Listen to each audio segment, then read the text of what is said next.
Yeah, nobody boxing out. That's inexcusable. A little over 2.5 minutes have passed here in the fourth quarter. And it's Bryant in the corner. Fades away. And another basket from Richmond. Yeah, he's almost putting on a little show out there with that fadeaway jumper. Westbrook with it. He kicks it to Durant. In low to Howard. Dives for it, and that goes out of bounds. And they'll keep possession. And Richmond will go for a different look here. Marc Gasol's checked in for Yao. Love comes in for Davis. Paul George is checked in for DeMar DeRozan. And Tony Parker is subbed in for Chris Paul. Excellent communication on the inbound play there, guys. He got in a good position, and the pass was as it needed to be, on time and on target. Now here's Bryant.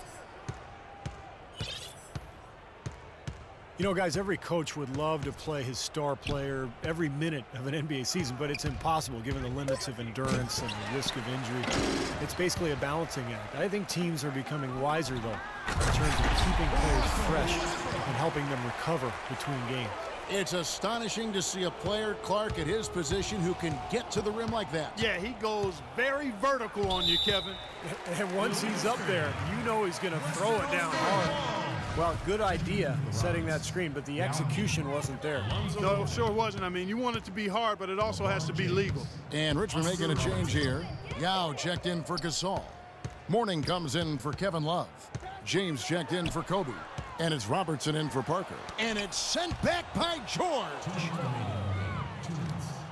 And looking at player recovery, now with the ability to track player movement, either with cameras or even sensors that players can wear, teams are better able to measure the workload of players, helping them make decisions about where rest is needed and when it's needed, and even help them predict when there's a risk of injury, and that's really the golden bullet. And again, another example of information being used to enhance player performance.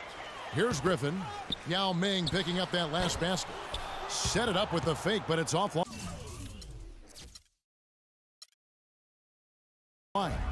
And we head to the final buzzer in a crushing blowout. Big-time dominance. This will go in the books as a really gaudy win for Richmond.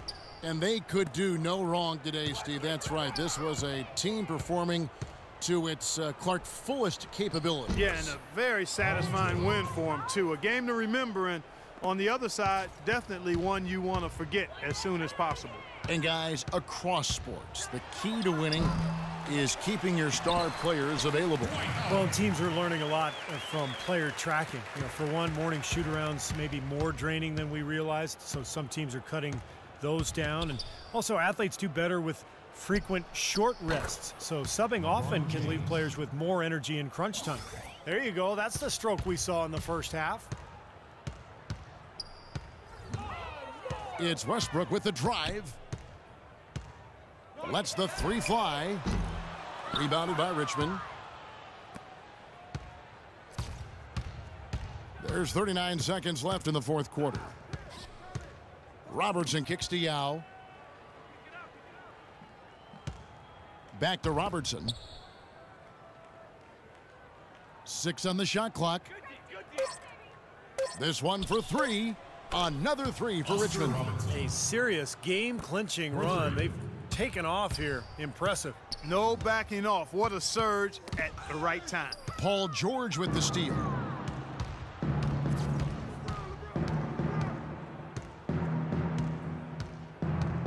Right side George. His three-pointers off the mark. Here's Kobe. Off the mark.